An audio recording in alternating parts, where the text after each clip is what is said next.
அப்போ அது 3ம் தான் பேஸ் பண்ணி கல்நகர் கல்வி சீர்திருத்தம் வந்துச்சு. இப்போ அதை நடைமுறை 1943ஆம் ஆண்டிலிருந்து இது வரைக்கும் வந்து நடைமுறைப்படுத்த எல்லாம் போயிருக்கு.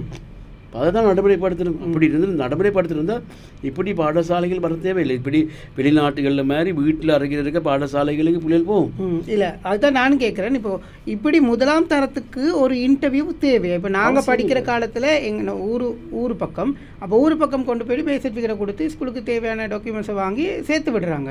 வாங்க இன்டர்வியூ பண்ணுங்கள், இது கரண்ட் பில் இருக்கா, தண்ணி பில் இருக்கா, லைட் பில் இருக்கா, என்ன வேலை செய்கிறீங்க, எவ்வளோ சம்பளம் வருது, இதெல்லாம் சொல்லி ஒரு பிள்ளைகளை பாடசாலைக்கு சேர்க்குற முறை என்னது? நீங்கள் அதை கொஞ்சம் விளக்குங்க எனக்கு. அப்படி செய்ய இயலாதுன்னு சுற்றறிக்கையில் எழுதியே இருக்குது.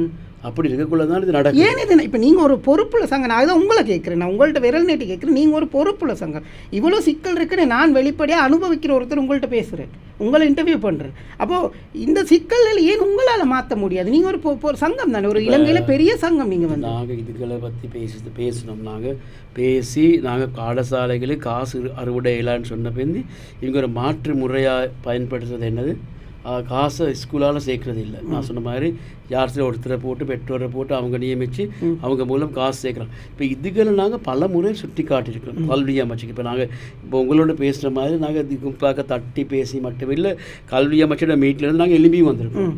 சரியா? இல்லை, அது ஆத்திரம் வருது. நாங்கள் சொல்கிறோம் பெற்றோர்களுக்கு, இப்போ நீங்கள் முன்வரையும் நாங்களும் முன்வர்றோம், இதுக்கு எதிராக நாங்கள் ஒரு நடவடிக்கை எடுப்போம்.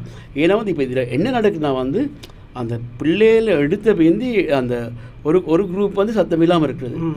அதில் வந்து உண்மைக்கும் அதில் அந்த வெளிவந்த குரூப் தான் பேசுகிறது. அதனால் நாங்கள் எதிர்பார்க்குறோம் உங்களுக்கு இருக்கிற இப்படி நடவடிக்கை நடந்தால் எங்களுக்கு அறிவிங்க, யூனியனுக்கு அறிவிங்க, நாங்கள் அதுக்கு நடவடிக்கை எடுக்கிறோம். இண்டிவிஜுவல் கேஸ் எங்களுக்கு வந்தால் நாங்கள் அதுக்கு செயல்படுவோம். உங்களுக்கு தெரியும் பல பிரின்சிபல் மாதிரி நாங்கள் வீட்டுக்கு அனுப்பியிருக்கிறோம். இந்த செயல்பாடுகள் பல மோசடிகள் நாங்கள் சுட்டி காட்டியிருக்கோம். விசேஷமாக தற்போது கூட நாங்கள் யாழ்ப்பாணத்தில் பிரபலிய ஒரு பாடசாலையில் இப்போ நடக்கிற இந்த காசு அறுவடைகள் பற்றி நாங்கள் பேசிக்கிட்டு இருக்கிறோம்.